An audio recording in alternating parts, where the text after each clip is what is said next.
Welcome everyone, my name is Brendan Snyder. Thank you for joining me. This is a new series here called Concert Memories, where I'm going to go back through old past concerts that I've gone to that have specific, good memories for me, better than just the average kind of concert sort of a thing. I've got a few of those in my past. This one in particular, the Classic East concert, day one, and it featured the Eagles, Steely Dan, and the Doobie Brothers. Before we go any further with this though, if you're new to my channel and you haven't already hit the subscribe button, please click the button. Also leave a comment, hit like. All those things help support my channel. I would greatly appreciate it.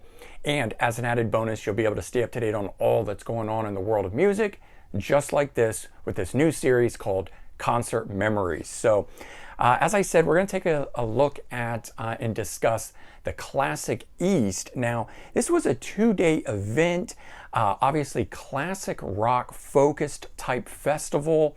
Actually took place on both the East Coast and West Coast. This one was, the title states, the East Coast portion of it. Day one, which we'll be talking about, this had the Eagles headlining with Steely Dan and then the Doobie Brothers. And day two of the festival was Fleetwood Mac, and it was with Lindsey Buckingham. He was still on the lineup at that time. Journey, and then Earth, Wind, and Fire. And so this one here, the Classic East, took place in New York City at Citi Field, or also known as Yankee Stadium. And it was day one, July 29th of 2017. And I've got a quick little montage here of some photos I want to show you guys before I dive in and start talking about all this. So take a look and we'll be right back.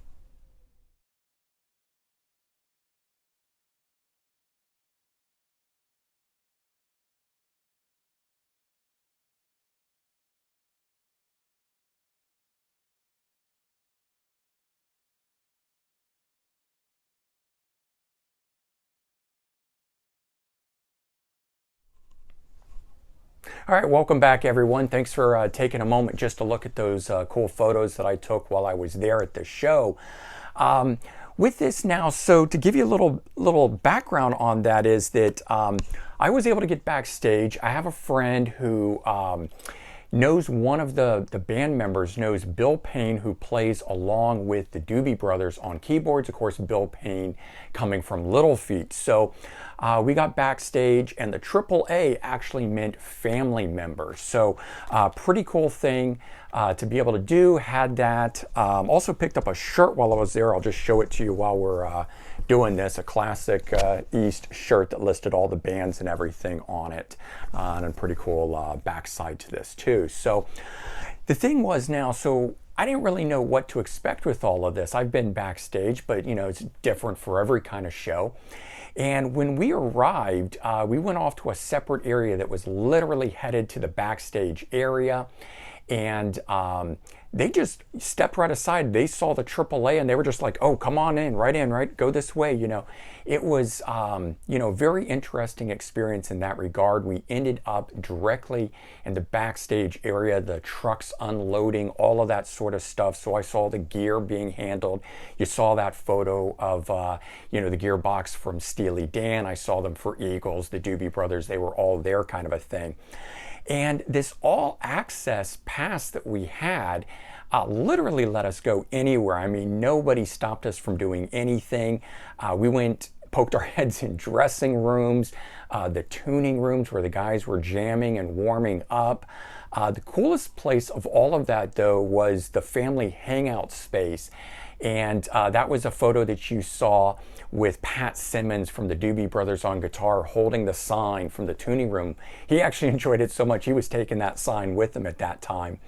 But going into and hanging out in those spaces, I met lead vocalist for the Doobie Brothers, and his family, so Tom Johnson, his wife and his daughter, had some great conversations with her. It was just cool to get kind of a family perspective of what it's like, touring with and being with a famous musician such as Tom Johnson, and everybody was just down to earth. It was a really fun, unique experience. And of course, as I mentioned, so meeting those guys, and I mentioned that my friend knew Bill or knows Bill Payne, and so I brought along, I knew he was going to be there playing, I brought along my Little Feat album and got him to sign it here. And then of course got the Doobie Brothers to sign, one of their albums. And also then Steely Dan, Donald Fagen to sign one of his as well. So I brought something for each of these bands that I knew I had an opportunity to potentially meet. I didn't know if it was going to happen though. I always go prepared. I always bring booklets from my CDs. You saw it, I had a little cardboard thing, so I keep them nice and tight.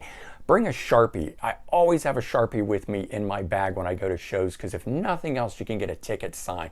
And I've met so many bands just after shows and things like that, not doing anything special. I'm not a fan of those ones where you have to pay to meet.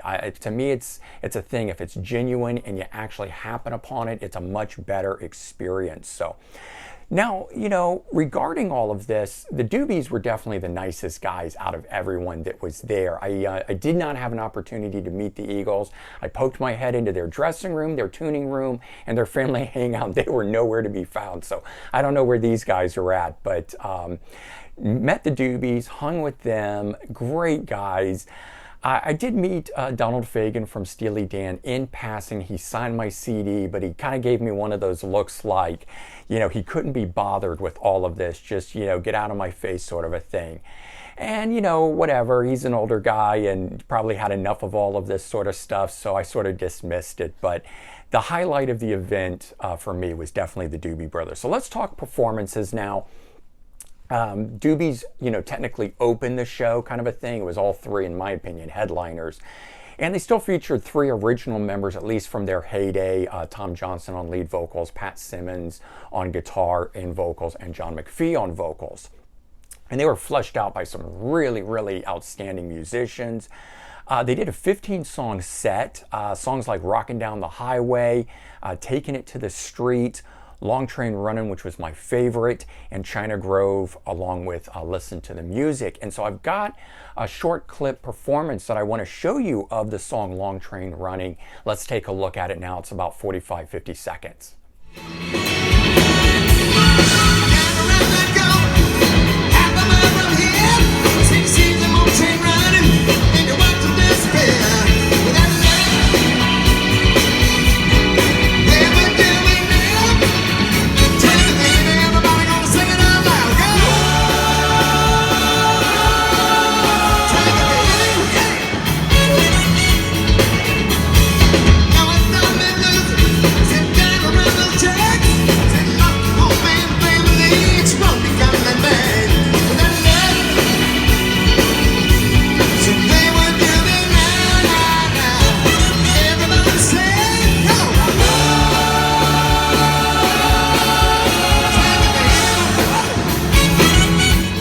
All right, welcome back, everyone. What a performance that was. I mean, I've got the whole thing, and I think it's actually posted up here on YouTube. I'll leave a link for it down in the description below. So, these guys were just rocking their hearts out, giving it every effort as though they were a young new band. But in reality, I mean, these guys have been around for ages. So just a really fun clip and performance there. I wanted to show you the kind of energy that was going on at the show. So next up, we had Steely Dan. They performed, Donald Fagen being the only, technically original member there. It's really just was Donald Fagen, Walter Becker, but a lot of great session musicians and things. Walter Becker did not perform. I think it was mentioned at the time that he was ill or wasn't feeling well or whatever, and unfortunately, he passed away just a little over a month from that performance on September 3rd of 2017. So I guess he was more ill than they had let on. Filling in for Walter Becker was Larry Carlton, who did an outstanding job on guitar.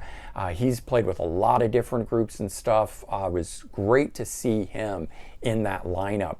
And they did a 13-song set, Hey 19, Ricky Don't Lose That Number, Dirty Work, which is one of my favorites, My Old School, which is my absolute favorite by them, and of course Reelin' in the Years, you know. So they did, you know, do all the hits.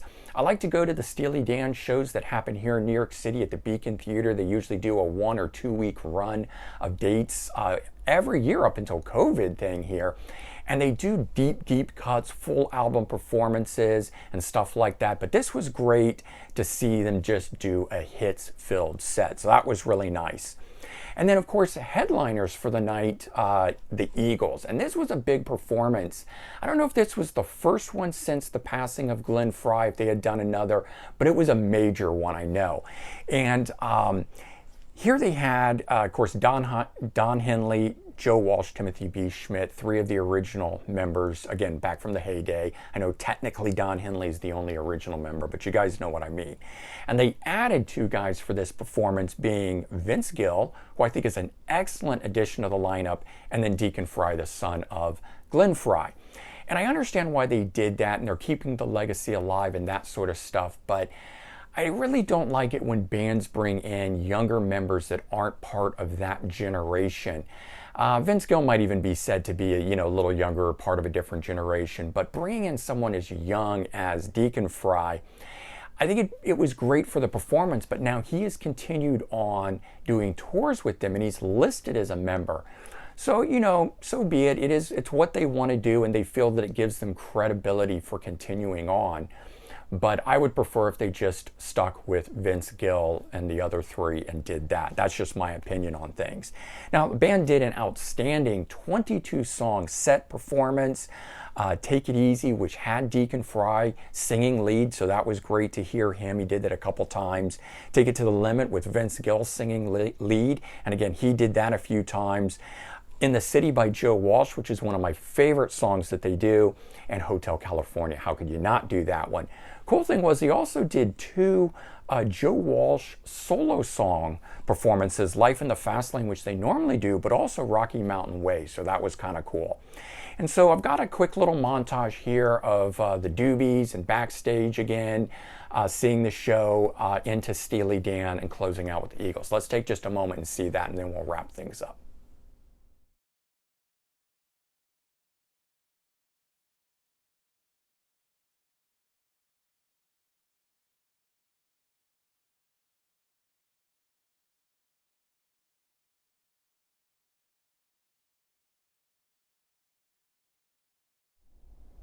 All right, so we're back here. Thanks for watching those again.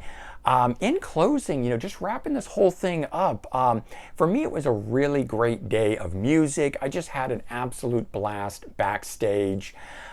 Seeing all the inner workings of the stage, the show, that sort of stuff, the roadies, all that, meeting some of my absolute favorite musicians as I did. And then, of course, in general, just hanging with the guys. I mean, that was the best part.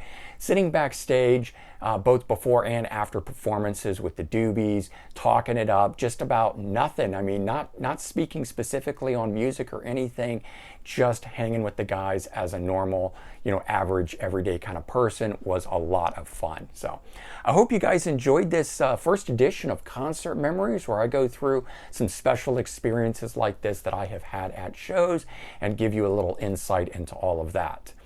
Leave your comments. Let me know your thoughts. I hope everyone has a great day. Take care, and I'll talk to you all real soon. Bye-bye, everyone.